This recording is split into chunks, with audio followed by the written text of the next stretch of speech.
The acoustical dampening panels in my consultation room were rated to absorb up to 80 decibels of ambient noise, ensuring absolute clinical silence.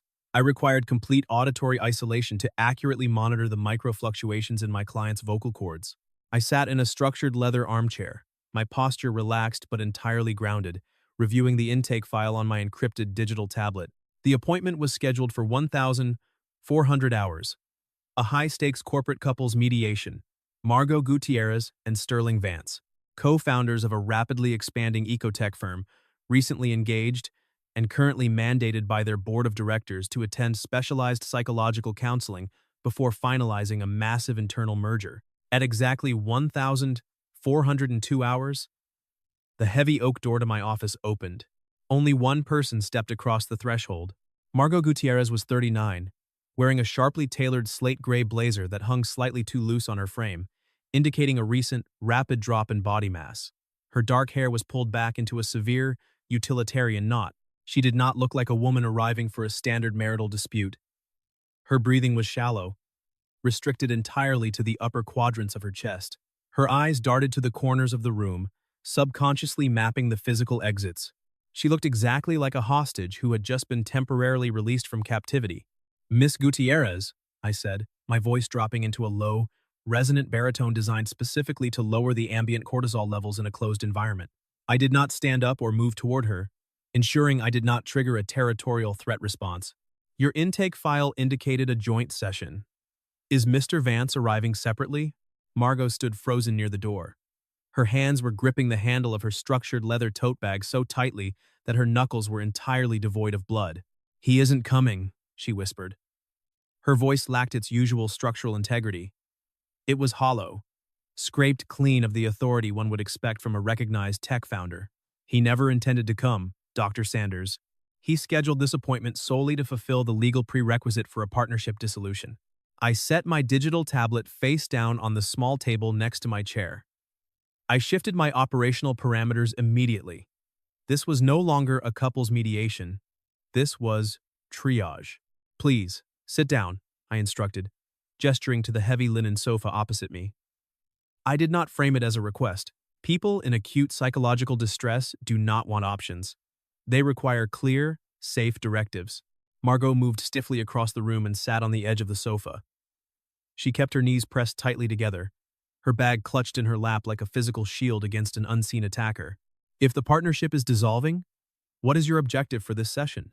I asked calmly, maintaining steady, non-aggressive eye contact. "Survival," she choked out, a sudden, violent tremor shaking her shoulders. She closed her eyes, fighting a desperate battle against her own collapsing nervous system. "He locked me out of the company servers this morning. He froze my corporate access cards. He is invoking a morality clause in our founder's agreement to force a mandatory buyout of my shares at 10 cents on the dollar." I analyzed the baseline logic. Corporate extortion disguised as a marital failing. A morality clause requires verifiable evidence of gross misconduct. What is his leverage? Margot reached into her tote bag with trembling fingers. She pulled out a sleek, encrypted tablet and set it on the coffee table between us. She tapped the screen once, entering a passcode, and pushed it across the glass toward me. "He sent this to my personal email at midnight," she said, her voice dropping to a harsh, ragged whisper. "He said if I don't sign the buyout papers by Friday afternoon, he will release it to the board of directors and the primary investors." I picked up the tablet. I pressed play on the video file. The footage was grainy, mimicking the style of a hidden security camera. It depicted a woman who looked exactly like Margot, engaging in highly illicit, financially compromising negotiations with a known competitor in a hotel lobby. The audio was muffled, but the implications were catastrophic. It was a digital assassination designed to trigger a corporate scandal. I watched the video twice. I did not react with shock. I did not offer a gasp of moral outrage. I evaluated the pixels. "The lighting artifact on your jawline at the 12-second mark does not match the ambient light source of the room," I stated, setting the tablet back onto the table. "The audio syncing is fractionalized by 0.2 seconds. Furthermore, there is no subdermal flush on the subject's neck, which is a physiological impossibility during a high-stress illicit negotiation. This is a deepfake, a highly sophisticated, digitally rendered composite." Margot stared at me, her chest heaving. You? You can see that? I am a clinical psychologist and a crisis negotiator, I explained, leaning back in my chair, keeping my hands open and visible. But before I opened this private practice, I spent 7 years profiling digital extortionists as a threat assessor for a corporate intelligence firm. I do not look at the narrative. I look at the concrete data. The video is mathematically fraudulent. It doesn't matter if it's fake, Margot sobbed, the emotional dam finally breaking. Tears spilled hot and fast down her cheeks, dissolving her rigid professional mask. The board is comprised of conservative venture capitalists. If Sterling shows them that video, the mere accusation will trigger the morality clause. The PR fallout will destroy the company's valuation overnight. He knows I won't risk the company. He knows I'll surrender my shares to protect the ecogrid technology I built. She buried her face in her hands, her shoulders shaking violently. I'm trapped. I spent 5 years building this infrastructure, and he's going to steal it using a fabricated computer program. I watched her cry. I did not offer a box of tissues. I did not offer a generic platitude about justice prevailing. Empathy without a tactical framework is entirely useless to a person trapped in a burning building. You are currently experiencing an amygdala hijack, I said, my voice cutting through her panic with absolute, unyielding certainty. Your brain is flooding your system with adrenaline because it perceives a fatal threat. I need you to regulate your physical mechanics before we construct a counteroffensive. She lowered her hands, looking at me through red-rimmed eyes. A counteroffensive? Jacob. He has the corporate lawyers. He has the board. He has a fabricated digital file, I corrected. I need you to look at the corner of my desk. Margot blinked, confused by the sudden directive, but her eyes obediently tracked to the heavy mahogany edge of my desk. Focus on the geometry of the wood, I instructed, my voice a steady, rhythmic metronome. Inhale through your nose for a count of 4. Hold the oxygen in your lungs for a count of 4. Exhale through your mouth for a count of 6. The extended exhalation will manually force your vagus nerve to disengage the panic response. She attempted the breath. It was shallow and jagged, catching in her throat. Again, I commanded softly. You are in a secure, acoustically isolated room. He cannot access this space. The airspace is locked. Inhale. 2, 3, 4. I ran the tactical breathing loop with her for 7 continuous minutes. I watched the rigid, defensive tension slowly begin to melt from her trapezius muscles. I monitored the flush of panic fading from her neck. When her respiratory rate finally dropped back to a functional, baseline level, I leaned forward, resting my forearms on my knees. Are you stabilized? I asked. Yes, she whispered, taking one final, deep breath. The raw terror in her eyes had been replaced by a deep, hollow exhaustion. I'm sorry. I shouldn't have brought this to a therapy session. It's a legal matter. Sterling scheduled this session as a deliberate manipulation tactic. I analyzed, stripping the emotion from his actions to expose the mechanics. He sent you here alone. To emphasize your isolation, he wanted you to sit in a room designed for couples and feel the absolute weight of his abandonment.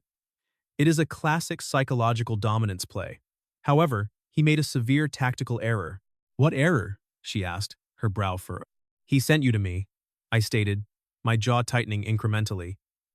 I do not allow psychological terrorists to execute hostages in my operational space. We are no longer conducting couples therapy, Miss Gutierrez. We are transitioning to threat mitigation. Do I have your consent to audit this extortion? Margot stared at me.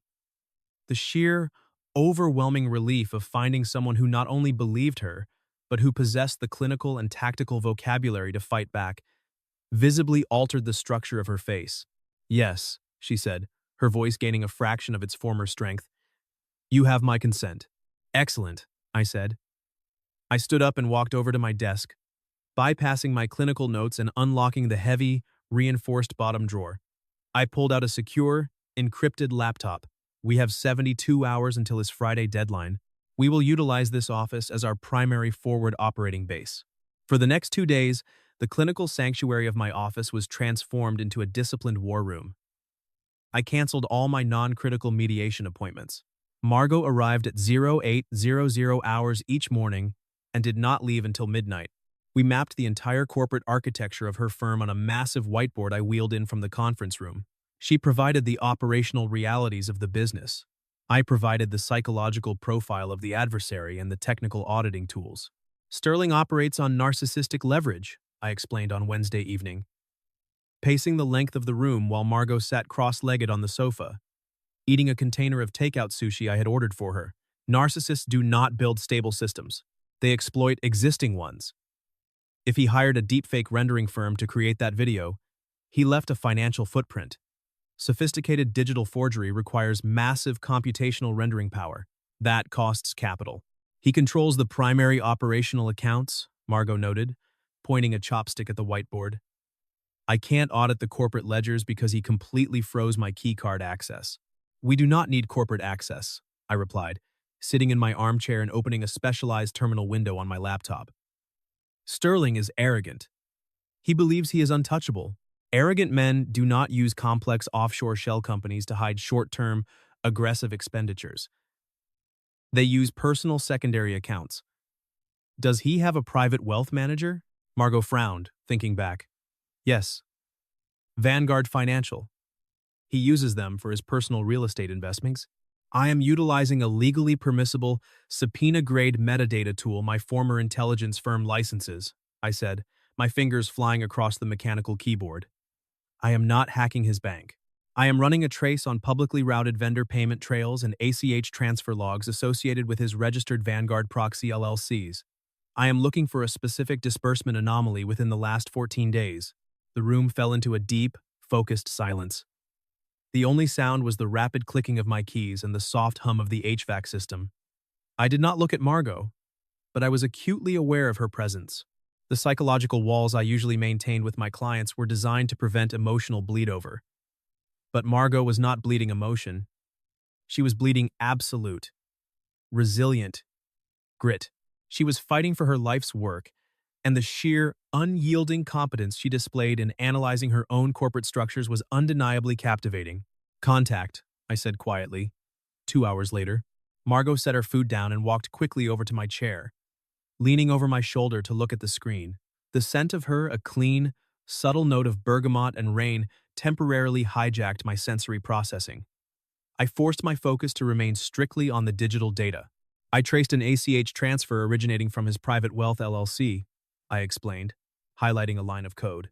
It was routed to a server farm in Estonia known to law enforcement as a primary hub for illicit digital rendering and deepfake generation. The invoice amount is $85,000. He authorized the disbursement exactly 3 days ago. He used his own money to buy the forgery, Margot whispered, staring at the screen in disbelief. He required the video rapidly to beat the Friday deadline, I noted. Speed requires a direct transaction. This is the verifiable, paper trail proof that the video is a purchased fabrication. Margot let out a shaky breath, her hand dropping to rest on the back of my leather chair. No, I countered immediately, closing the terminal window. Extortion is a felony, but the legal process is slow and public. If we involve the authorities now, the video enters the public record as evidence during the discovery phase. The board of directors will still see it. The PR damage to your company will still occur. The stock valuation will plummet. Sterling will eventually go to jail, but he will destroy your eco-grid technology in the crossfire. Margot pulled her hand away from the chair, stepping back. The temporary victory evaporated, leaving the cold reality of the corporate trap. Then, what do we do? If we can't expose him legally without burning the company down, how do we stop him? We do not expose him publicly, I stated, standing up and turning to face her. I looked directly into her eyes, ensuring she understood the gravity of the tactical pivot. We negotiate. We force him to surrender his own shares privately. On Thursday night, the pressure within the sealed office reached a critical threshold. We had spent 14 hours drafting the legal counteroffensive. We had constructed an ironclad severance contract that stripped Sterling of all his equity in the company, transferring full operational control to Margot, in exchange for our silence regarding the felony extortion. Margot was sitting on the sofa, her laptop open on her knees. She was staring blankly at the screen. The adrenaline that had sustained her for 3 days was finally crashing. Her face was dangerously pale, and her hands were trembling so badly she could no longer type the final addendums. "I can't do it," she whispered. The words were heavy, thick with absolute, bone-deep defeat. I stopped pacing. I looked at her. "Define the parameter." "I can't face him tomorrow, Jacob," she said, tears spilling over her lashes, landing silently on the keyboard. She didn't wipe them away. She was entirely depleted. He scheduled the final mediation meeting for 2 p.m. tomorrow. He expects me to walk into that boardroom and sign away my life. Even with this evidence, even knowing we have the truth, when I look at him, I just feel like that terrified woman who was locked out of her own building. He knows exactly how to make me feel small. He will find a way to twist this. She closed the laptop and pushed it away, curling her knees tightly into her chest. Maybe I should just sign his buyout. Let him have the company. I can start over somewhere else. It's not worth my sanity. I felt a sharp, violent spike of protective rage detonate in my chest. It was an entirely uncalculated biological response. As a crisis negotiator, my primary rule is emotional detachment. You cannot save a hostage if you become emotionally compromised by their pain. But looking at Margot, a brilliant, resilient woman being systematically dismantled by a coward, my clinical detachment fractured completely. I crossed the room in 3 strides. I did not sit in the armchair. I dropped to one knee directly in front of the sofa, deliberately invading the clinical boundary I had strictly maintained. I placed myself directly in her line of sight, forcing her to look at me. "Listen to me very carefully," I said, my voice dropping to a low, rough rumble that vibrated in the quiet room. "You are not going to surrender. You are not going to hand over a single percentage of the technology you built. You don't understand what he does to my head," she sobbed, squeezing her eyes shut.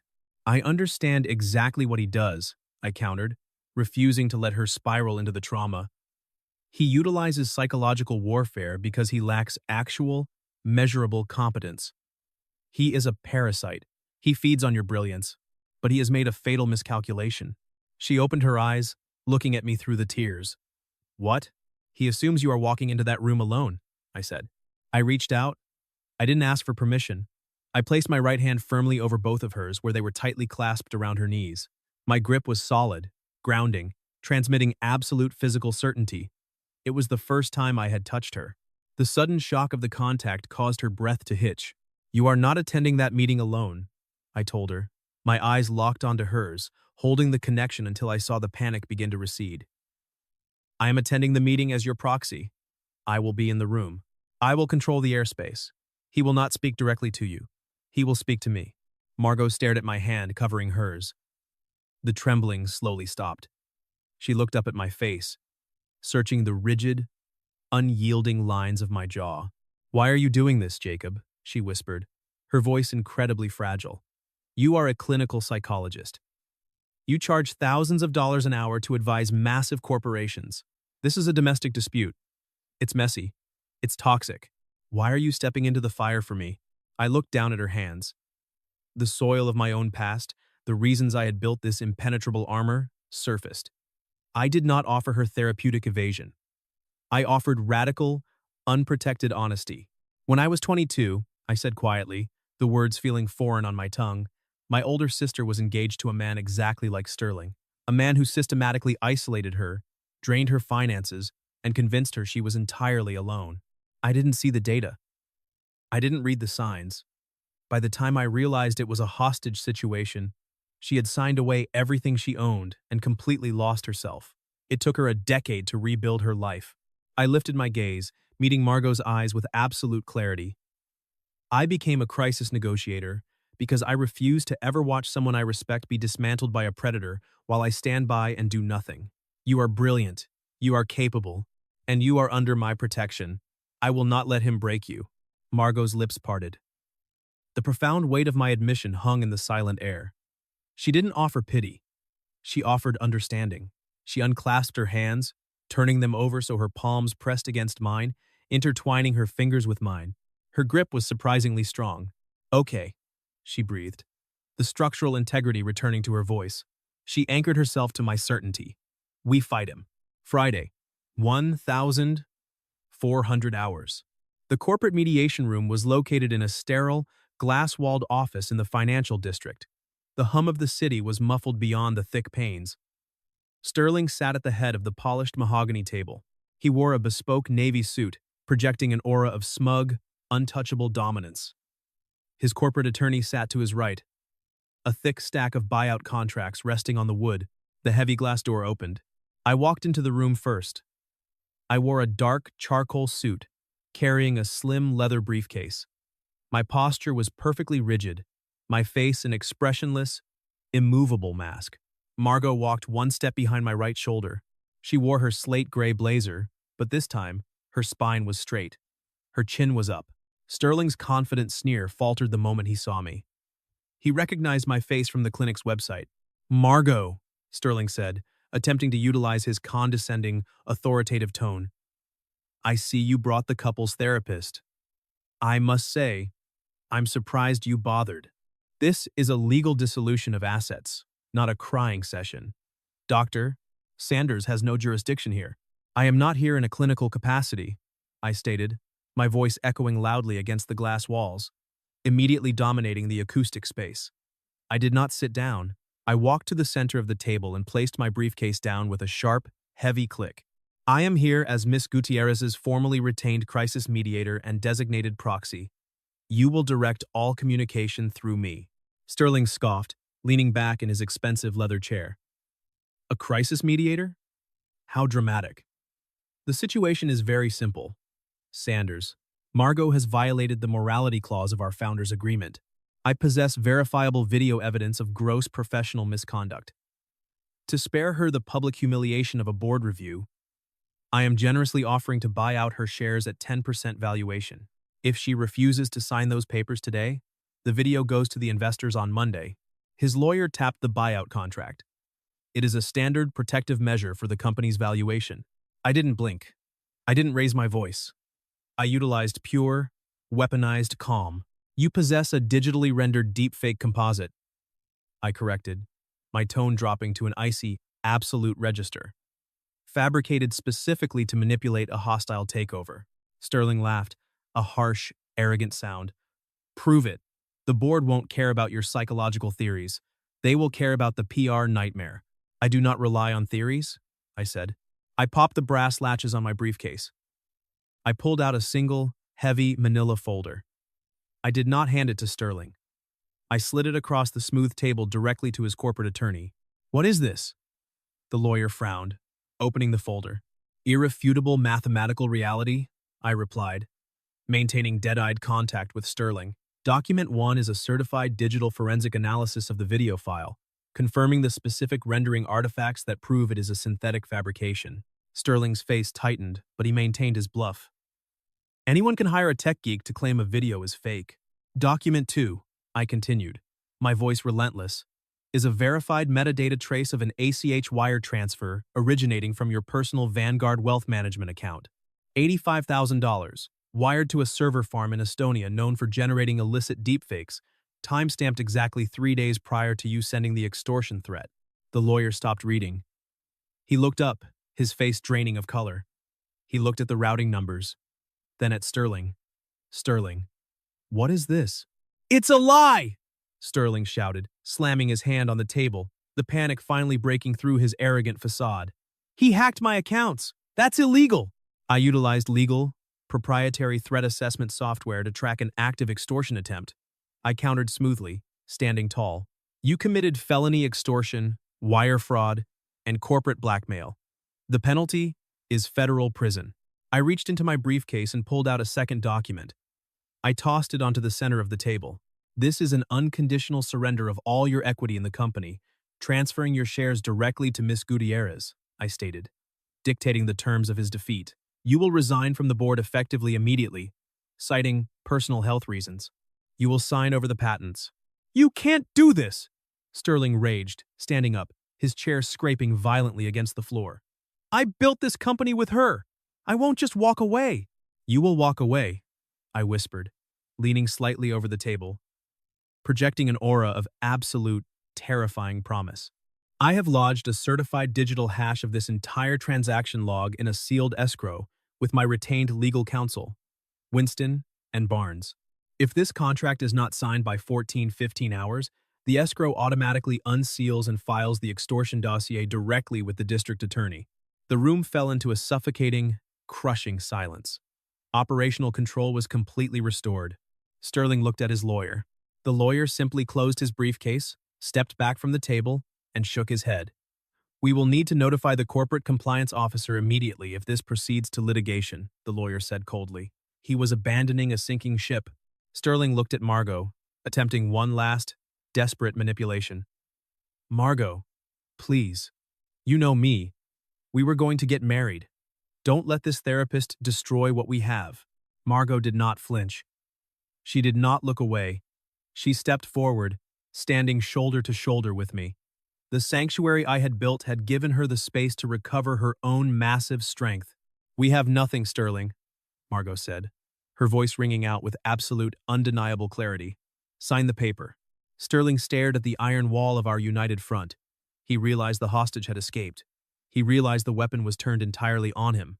With a shaking hand, he picked up the pen from the table, scrawled his signature across the transfer document, threw the pen against the glass wall, and stormed out of the room without another word. I picked up the signed contract, verified the signature, and placed it securely into my briefcase. I closed the latches.